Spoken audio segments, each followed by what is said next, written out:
Hello दोस्तों, मैं आशीष कुमार ठाकुर आपका चैनल सौंडिक एजुकेशन में आपका स्वागत करते हैं। चलिए, हम लोग कहाँ तक बात किए थे? कल गैस तक बात किए थे। और चलिए, गैस के बाद हम लोग क्या करते हैं, आगे बात करते हैं। तो देखिए कि पदार्थ के जो क्या करते हैं, कुछ भौतिक अवस्थाएं के बारे में जानकारी प्राप्त करते हैं। तो देखिए कि जल, तो आप लोग बताइए कि कौन सा ऐसा पदार्थ है जो तीनों अवस्था में रह सकते हैं। तो क्या देखिए, क्या जल ही एक ऐसा पदार्थ है जो तीनों अवस्थाएं में रह सकते हैं, ठोस, द्रव और गैस। ठीक है। तो अगर हम जल को गर्म करेंगे तो ये किस में चेंज हो जाएगा? गैस में चेंज हो जाएगा। ठीक है। फिर जल को हम ज़्यादा ठंडा करेंगे तो ये किस है? ठोस पदार्थ बन जाएगा, अर्थात बर्फ बन जाएगा। तो क्या जल ही एक ऐसा पदार्थ है, इसे गर्म करने पर क्या होता है, वो गैस में परिणत होता है, और ठंडा करने पर वाष्प में परिणत होता है। तो देखिए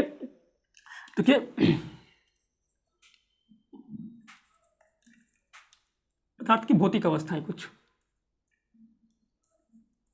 पदार्थ की भौतिक अवस्थाएं। तो जैसे कि जल, देखिए जल है, अगर इसको हम लोग क्या करेंगे, गर्म करेंगे,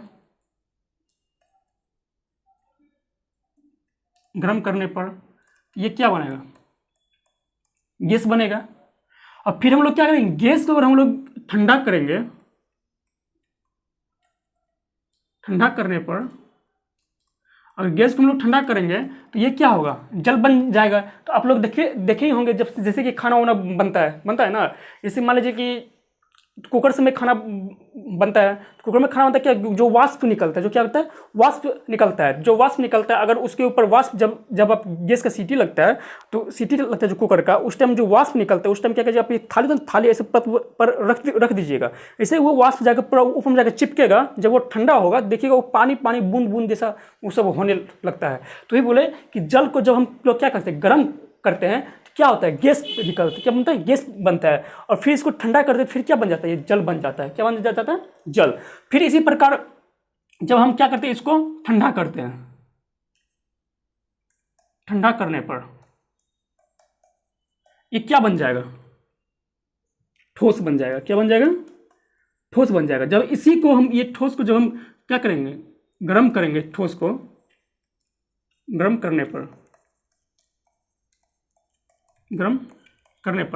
देखिए, जब हम जल को गर्म करते हैं, गर्म करने पे क्या बनता है? गैस बनता है। फिर गैस को जब हम ठंडा करते हैं, क्या बनता है? जल बनता है। जो आप समझा है। जैसे बर्फ को क्या देखें, बर्फ तो आप लोग खाए होंगे, आइसक्रीम या कोई भी चीज़ खाए होंगे, बर्फ खाए ना।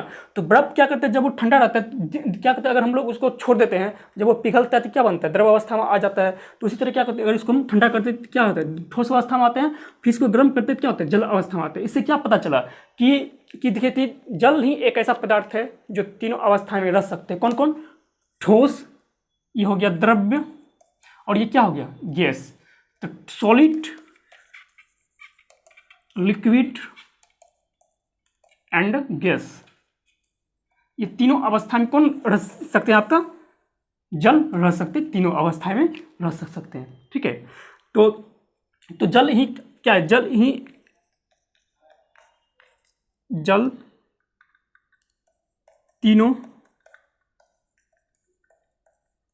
भौतिक अवस्थाएं में होते हैं। ठीक है। तो ये पदार्थ की जो अवस्थाएं हैं, जो वर्गीकरण की थी हम लोग, ये 3 पार्ट खत्म हो गया। अब हम लोग किसके बारे में, 2 पार्ट और बचा हुआ है। पदार्थ की जो अवस्थाएं हैं, वर्गीकरण के आधार पर 2 पार्ट और है। तो चौथी अवस्था, पदार्थ की तीसरी अवस्था क्या है? गैस है। और चौथी अवस्था क्या है? प्लाज्मा है। चौथी अवस्था क्या है? प्लाज्मा है। और 5वीं अवस्था क्या है? बोस आइंस्टाइन कंडेंसेट है। ठीक है। तो उसके बारे में हम लोग जानकारी प्राप्त करते हैं। चलिए,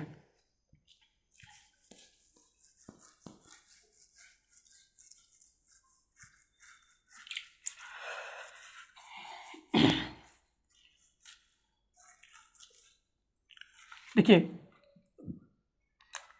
तो देखिए क्या पदार्थ की 2 अवस्थाएं और है।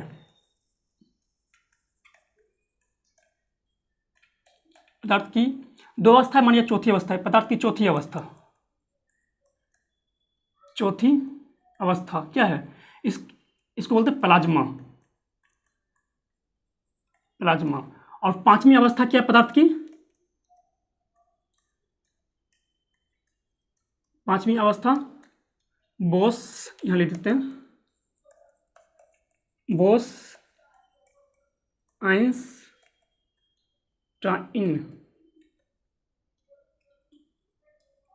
कंडेंसेट। ठीक है, तो देखिए पदार्थ की जो चौथी अवस्था क्या है? प्लाज्मा अवस्था है। और पदार्थ की जो पांचवी अवस्था क्या है? बोस आइंस्टाइन कंडेंसेट है। तो चलिए हम लोग प्लाज्मा अवस्था के बारे में बात करते हैं। तो देखिए कि प्लाज्मा अवस्था है ना, ये प्लाज्मा अवस्था क्या होती है? ये आयनीकृत गैस है। आयनीकृत में समझते हैं, ये सिर्फ आयन होते हैं, इसमें क्या होते हैं? इसमें आयन होते हैं। मान लीजिए जैसे कि ये प्लाज्मा अवस्था है, तो ये क्या यहाँ पे कण है, ये इसका कण है, ये सिर्फ क्या होता है? आयनीकृत गैस होते हैं। क्या होते हैं? ये आयनीकृत गैस होते हैं। ये क्या होती है? आयनीकृत गैस होते हैं। कौन? प्लाज्मा अवस्था। आयन में समझते हैं ना, आयन। ठीक है, जो जो क्या प्लस या माइनस होता है उसको हम लोग क्या बोलते हैं? आयन बोलते हैं। ये क्या है? आयनीकृत गैस है। तो प्लाज्मा का आकार एवं आयतन क्या होते हैं? निश्चित नहीं होते हैं। ठीक है, प्लाज्मा का जो आकार होता है और आयतन होता है, ये क्या होता है? निश्चित नहीं होता है। ठीक है, और क्या होती है? एक आयनीकृत गैस है। चलिए हम इसको लिख के समझाते हैं आप लोग को। देखिए हम लोग किसकी बात कर रहे हैं? प्लाज्मा की। तो प्लाज्मा क्या है? आयनीकृत गैस है। प्लाज्मा क्या है? आयनीकृत गैस है।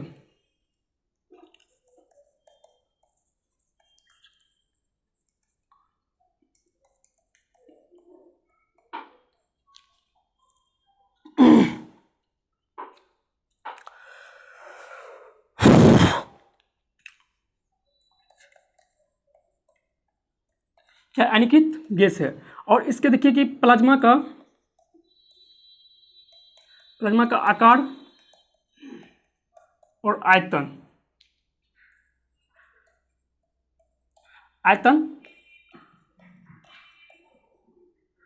निश्चित नहीं होते हैं। क्या होता है? आकार और आयतन क्या होते हैं? ये इसका निश्चित नहीं होते हैं। प्लाज्मा में धन आवेश और ऋण आवेश स्वतंत्र अवस्था में क्या होते हैं? गमन करते हैं। ठीक है, क्या करते हैं?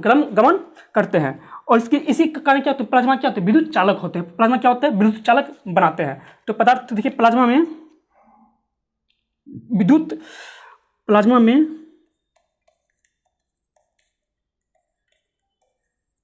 धन आवेश, धन आवेश होते हैं। धन आवेश और ऋण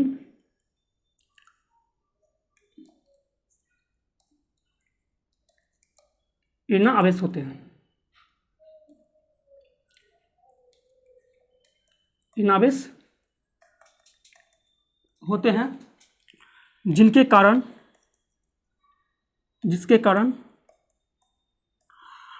कारण ये स्वतंत्र रूप में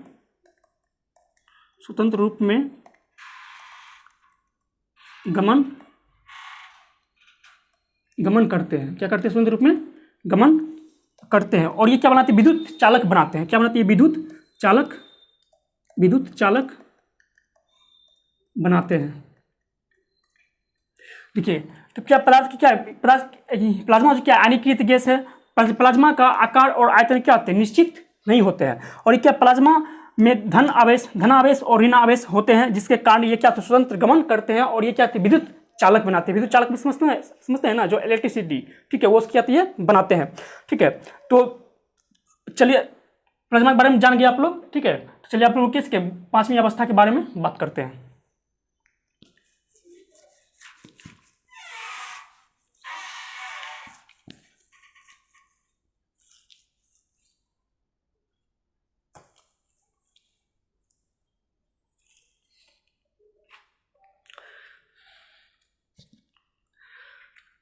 देखिए अब क्या पांचवी अवस्था क्या है प्लाज्मा की?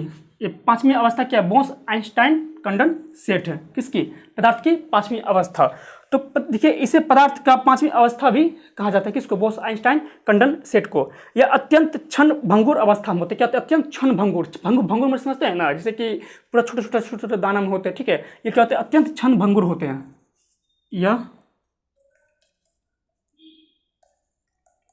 अत्यंत क्षण भंगुर होते हैं। क्या होते हैं? ये अत्यंत क्षण भंगुर होते हैं। ठीक है। और इसके बाद बोसोन गैस के परम शून्य ताप पर इसे क्या किया गया था? बोसोन गैस के परम शून्य ताप पर बहुत अधिक निकट तापमान पर इसे क्या गया था? गर्म किया गया था। क्या किया गया था? गर्म किया गया था। कितना? तो गर्म परम ताप पर इसे क्या ठंडा किया जाता है? इसे क्या कहते हैं? परम ताप पर ठंडा किया जाता है। 0 डिग्री सेल्सियस से लेके -273.15 डिग्री सेल्सियस पर क्या कहते हैं? इसे ठंडा किया जाता है। ठीक है। तो इसका जो परम शून्य ताप है, परम शून्य ताप है इसका 0 केल्विन या -273.15 डिग्री सेल्सियस होते हैं। इसका परम शून्य ताप क्या होते हैं? इसका परम शून्य ताप क्या होते हैं? 0 केल्विन। क्या होते हैं? 0 केल्विन या -273.15 डिग्री सेल्सियस होते हैं। ठीक है। तो अब क्या ये पदार्थ के ये पदार्थ जो पदार्थ क्या, ये जो बोस आइंस्टाइन कंडेंसेट जो पदार्थ है, इसके क्या सत्येंद्रनाथ बोस और आइंस्टाइन ने दोनों मिलकर के 1924 और 1925 में इसके बारे में क्या किया था? अध्ययन किए थे। और यही दोनों मिल करके क्या किए थे? बोस आइंस्टाइन और क्या, आइंस्टाइन और सत्येंद्रनाथ बोस, आइंस्टाइन और सत्येंद्रनाथ बोस दोनों ने मिलकर के इसके क्या किए थे? इसके अध्ययन किए थे। तो इसी के नाम पर पढ़ किया क्या? सत्येंद्रनाथ बोस का नाम क्या गया? बोस पड़ गया। और आइंस्टाइन के नाम पर क्या गया? आइंस्टाइन। तो इसी क्या बोलते हैं हम लोग? क्या बोस आइंस्टाइन कंडेंसेट इसका नाम रखा गया है। किसका? इस पदार्थ का, पांचवी अवस्था का। ठीक है। तो ये आपका पदार्थ का वर्गीकरण, आज ये टॉपिक यहाँ पे क्या होता है? खत्म होता है। ठीक है, खत्म होता है। अब इसका फिर क्या करेंगे हम लोग? नेक्स्ट वीडियो में बात करते हैं दूसरे टॉपिक पे। ठीक है। Okay, thank you.